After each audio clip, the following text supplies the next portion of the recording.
जय हिंद दोस्तों। बात करने वाले यूपी पुलिस का जो आपका एग्ज़ाम का रिजल्ट आया उसके बारे में, क्योंकि ये बात करना ज़रूरी भी हो गया है। और जो बच्चे हमसे जुड़े हुए थे, जिनको हमने अपनी कट ऑफ भी बताई थी और नॉर्मलाइजेशन के बारे में बताया था, तो बहुत सारे बच्चे मैसेज भी कर रहे थे कि भैया इस बारे में आप एक वीडियो बनाओ कि किस तरीके से अब जिन बच्चों का नंबर नहीं आया स्पेशली, क्योंकि जिनका आ गया है उनके लिए तो एक कॉन्ग्रेचुलेसन्स, उन्होंने मेहनत की, उनका आ गया, उनके लिए कॉन्ग्रेचुलेसन्स। ठीक है, उनको मैं बहुत बहुत बधाई दूंगा। उनके माँ बाप का भी एक सपना है जो पूरा होने के लिए एक रास्ता उनको मिल गया है, तो वो अपनी रनिंग की तैयारी करे। ठीक है, तो जो पास हो गए हैं उनके लिए इतना ही कहूँगा। ठीक है, दूसरी बात, जो पास हो गए एक बात और कहूँगा, क्योंकि 1,74,000 बच्चे पास हुए हैं, तो अब इनमें से भी 1,14,000 बच्चे निकलेंगे, क्योंकि 60,244 वैकेंसी हैं।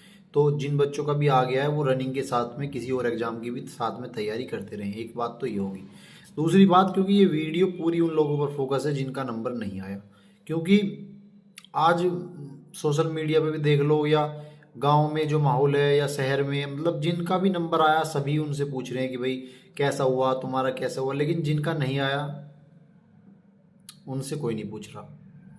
ऐसा नहीं है कि उन्होंने मेहनत नहीं की थी, लेकिन ये जो नॉर्मलाइजेशन नाम का एक जिन पैदा हो गया है ना हमारे एग्जाम में, जो नॉर्मलाइजेशन नाम का जिन पैदा हो गया है, ये किसको जीरो से हीरो बना दे और जिसको हीरो से जीरो बना दे। आप इसको नहीं कह सकते कि नॉर्मलाइजेशन ने बहुत ही लोगों की ज़िंदगी ख़राब कर दी है। ये एक तरह की इस तरह की व्यवस्था है, बहुत लोगों की ज़िंदगी बना भी दी है भाई, जिनको उम्मीद नहीं थी। बहुत से बच्चों के कमेंट हमारे पास आ रहे हैं कि सर हमारे नंबर कम थे और हमारी जो है नंबर बढ़ गए लगभग 10 से 12, अच्छा खासा नॉर्मलाइजेशन मिला है। तो जिनको मिल गया वो तो बहुत ज़्यादा खुश हैं। अब जिनके नंबर डाउन हो गए, देखो नॉर्मलाइजेशन मिल जाए उसमें कोई दिक्कत नहीं है, लेकिन जो नंबर डाउन होने वाली दिक्कत है ये सबसे ख़राब है। कई बच्चे बता रहे हैं 31 तारीख की सुबह और शाम वाले कि भैया हमारे नंबर घटे हैं, लगभग 10-10 नंबर, 12-12 नंबर तक बच्चों के कम हुए हैं। तो ये एक बहुत बड़ी दुख की बात है। दूसरी बात, एक 24 तारीख की सेकंड शिफ्ट है, जिसका अभी तक हमें सब पता चला है कि 24 तारीख की जो सेकंड शिफ्ट है उसमें बहुत ज़्यादा नंबर कम हुए हैं, लगभग 5-7 से ज़्यादा नंबर कम हुए हैं, पता चला है। देखो, क्योंकि अभी किसी का भी स्कोर दिखाया नहीं गया है, लेकिन जो बच्चे हैं बता रहे हैं कि हमारा स्कोर कम हुआ है 24 तारीख में सेकंड शिफ्ट में। ठीक है, दूसरी बात, जो अब तक का जो मैंने देखा है कि सबसे ज़्यादा जो नॉर्मलाइजेशन मिला है वो 23 तारीख की सेकंड शिफ्ट को। 23 तारीख की सेकंड शिफ्ट में लगभग 10 से 15 नंबर का नॉर्मलाइजेशन देखने को मिला है। और अगर आपने हमारे वीडियो रेगुलर देख रहे हैं तो हमने बताया था कि 15 नंबर तक का नॉर्मलाइजेशन देखने को जरूर मिलेगा। ठीक है, वो मिला भी, लेकिन उसी के साथ एक और सरप्राइजिंग है, क्योंकि 30 तारीख की पहली शिफ्ट में भी नॉर्मलाइजेशन देखने को मिला है। ठीक है, तो इस तरह इसमें आप अनुमान नहीं लगा सकते कि किस तरह की बात है, किस तरह की बहुत से, क्योंकि आज तक हम देखते आए थे कि पहली शिफ्ट वाले बच्चों को जिनका शुरुआत में एग्जाम होता है उन्हें नॉर्मलाइजेशन का फ़ायदा मिलता है, लेकिन यहाँ ये 30 वाली फर्स्ट शिफ्ट को मिला है। ये एक थोड़ा उम्मीद से पड़ा था, लेकिन और जिनको जो नॉर्मलाइजेशन, क्योंकि हमने भी बताया था कि 31 में नॉर्मलाइजेशन नहीं मिलेगा, 30 की सेकंड को भी नॉर्मलाइजेशन नहीं मिलेगा, लेकिन नंबर 8 से 10 नंबर कम होना ये एक बहुत बड़ी बात है। क्योंकि देखो, नंबर बढ़ना तो चलो कोई ठीक है भाई, आपने उनकी शिफ्ट को इक्वल कर दिया, लेकिन नंबर कम होना ये बहुत बड़ी दुविधा है, क्योंकि नंबर कम होना बहुत इससे बहुत ज़्यादा बच्चों को नुकसान हुआ है और बहुत ज़्यादा बच्चे फेल हुए हैं इसी चक्कर में। क्योंकि कुछ बच्चे ऐसे हैं जिनके 214, 215, 210 नंबर तक है और वो ओबीसी की कट ऑफ है जो क्वालिफाई नहीं कर पाई, जो 198 पर गई है। ठीक है, देखो कट ऑफ बहुत ज़्यादा सरप्राइजिंग नहीं गई, बहुत सारे बच्चे कह रहे हैं कि भाई कि बहुत ज़्यादा हाई चली गई कट ऑफ, लेकिन ये एक तरह का भ्रम है। कट ऑफ इसी के अनुमान लगाया जा रहा था, इसी के आसपास, हाँ 4-5 नंबर ऊपर नीचे की लगाया जा रहा था, लेकिन वो सब नॉर्मलाइजेशन के ऊपर डिपेंड था। ठीक है, अगर आप देखो, बस इसमें जनरल की जो कट ऑफ गई है वो बिल्कुल उम्मीद से अलग गई है, इतनी उम्मीद नहीं थी। ठीक है, इतनी उम्मीद नहीं थी, लेकिन ईडब्ल्यूएस की उम्मीद के हिसाब से गई है।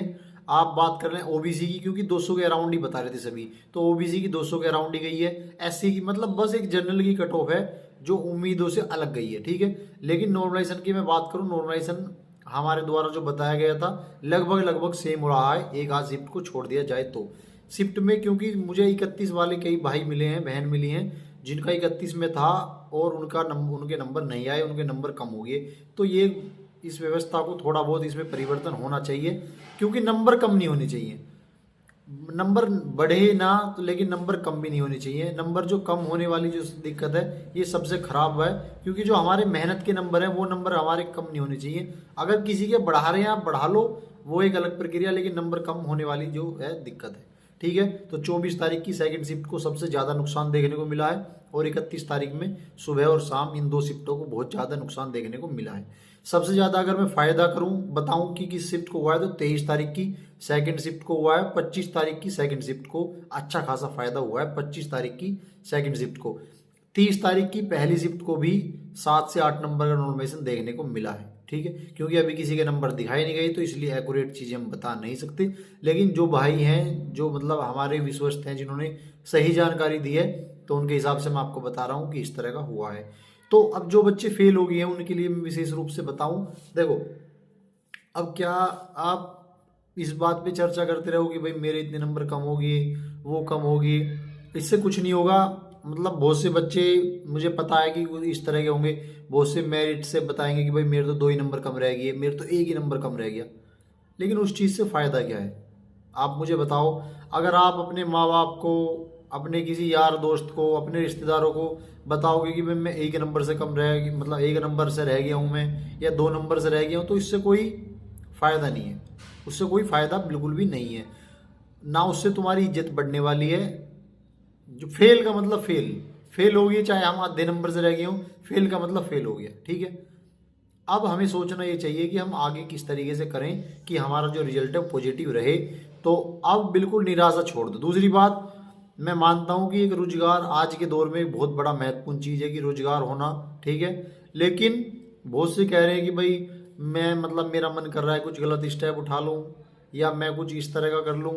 तो ये बहुत चीज़ें, मतलब आप एक कांस्टेबल बनने के लिए थोड़ी ना पैदा हुए हैं। ये तो परिस्थिति है कि जिसके हिसाब से आपको कांस्टेबल की जॉब में जाना पड़ रहा है। क्योंकि बहुत सारे मेरे भाई बहन ऐसे हैं जो अच्छे खासे पढ़े लिखे हैं, लेकिन उन्हें भी कांस्टेबल की जॉब के लिए अप्लाई करना पड़ रहा है। तो आप कांस्टेबल, आपने, आपकी परिस्थितियों ने आपको कांस्टेबल का एग्ज़ाम देने और कांस्टेबल में मतलब कंपटीशन करने के लिए मतलब तैयार किया है या मजबूर किया है। लेकिन जो ऊपर वाला है वो तो आपको कांस्टेबल नहीं बनाना चाह रहा, वो तो आपको कुछ और अच्छा देना चाह रहा है। समझ रहे हो ना? तो वो तो आपको कुछ और अच्छा देना चाह रहा है। तो आप ऊपरले वाले की जो इच्छा है, उसको इच्छा से आप बढ़ के इस दुनिया में कोई चीज़ नहीं है। अगर वो हमें जिस हालात में भी रखेंगे, हमें उस हालात में ही रहना पड़ेगा इस दुनिया में। ठीक है, तो क्या पता उन्होंने आपके लिए कुछ और अच्छा सोच रखा हो। ठीक है, समझ लो बात को। जब 49,568 वाली भर्ती का रिजल्ट आया था, बहुत सारे भाई बहन ऐसे हैं जो कांस्टेबल नहीं बन पाए थे, लेकिन आज के टाइम में वो सभी सब इंस्पेक्टर बनकर अच्छी खासी नौकरी कर रहे हैं। अच्छा खासा उन्होंने समाज में एक अच्छा पद ले लिया है। तो क्या पता भगवान ने आपके साथ इसलिए किया हो कि आपको कांस्टेबल में इल्झाना नहीं चाहता हो, वो आपको एक अच्छा रोजगार देना चाहता हो। दूसरी बात मैं यही बताना चाहता हूँ कि किसी भी तरह से निराश ना हो। आप योग्य हैं, किसी के कहने या ना कहने से आप अयोग्य नहीं हो सकते। कि किसी व्यक्ति ने कह दिया कि ये तो बेकार है, इस पर कुछ नहीं होगा ना, नहीं, आप योग्य हैं, योग्य ही रहेंगे। ठीक है, दूसरी बात, ये इस जो आपकी आज ये हार हुई है या आप जो फेल हुए हैं, इसको आपको एक मोटिवेशन के तौर पर लेना है, बढ़िया तरीके से मेहनत करनी है, इस बार कोई कमी नहीं छोड़ देनी। और जो बच्चे फेल हुए हैं स्पेशली आपने दिल से पूछो कि उन्हें भी पता है कि कहीं ना कहीं थोड़ी कुछ ना कुछ कमी रही है। ठीक है, तो बिल्कुल भी निराश नहीं होना है। आप सभी भाई बहन, आप योग्य हैं, आपने एग्जाम में इतना अच्छा किया है, आप योग्य हैं, परेशान बिल्कुल नहीं होना है। किसी व्यक्ति के कहने ना कहने से कुछ नहीं होगा, मेहनत करते रहिए। बहुत सारे एग्जाम आने वाले हैं, यूपी SSSC से भी बहुत सारी भर्तियां आने वाली हैं, निराश नहीं होना है। ठीक है, ऐसे बहुत सारे भाई बहन हैं जो कांस्टेबल नहीं बन रहे, वो एसआई बन गए, वो लेखपाल बन गए। तो क्या पता भगवान ने आपके लिए कुछ अच्छा सोच रखा हो। तो बिल्कुल भी परेशान नहीं होना है, बिल्कुल भी निगेटिव नहीं होना है, अपने आप को मोटिवेट रखना है। और जो ये आपकी हार हुई है, आप जो फेल हुए हैं, इसको आपको एक मोटिवेशन के तौर पर लेना है। मतलब इसको आपको अपनी कमजोरी नहीं बनाना है, इसको आपको अपनी स्ट्रेंथ बनाना है कि भाई मुझे अब इससे भी कुछ अच्छा करना है। ठीक है, कोई बात नहीं, कभी कभी जो है चीज़ें हो जाती हैं गलत, आपके हिसाब से नहीं हो पाती, तो सभी भाई बहनों से मैं एक रिक्वेस्ट करना चाहता हूँ कि कोई भी परेशान ना हो, मेहनत करते रहें, क्योंकि आपके माँ बाप ने आपको इस दिन के लिए पैदा नहीं किया था कि आप हार कर बैठ जाएं। आपके माँ बाप ने आपको इसलिए पैदा किया था, उन्होंने आपके लिए इतनी मेहनत इसलिए की है कि आप उनके जीवन में और अपने जीवन में कुछ एक अच्छा परिवर्तन लाएं। एक छोटी सी हार या एक छोटी सी ठोकर आपको परेशान नहीं कर सकती। आप विजेता थे, विजेता हैं, विजेता रहेंगे। ठीक है, जय हिंद।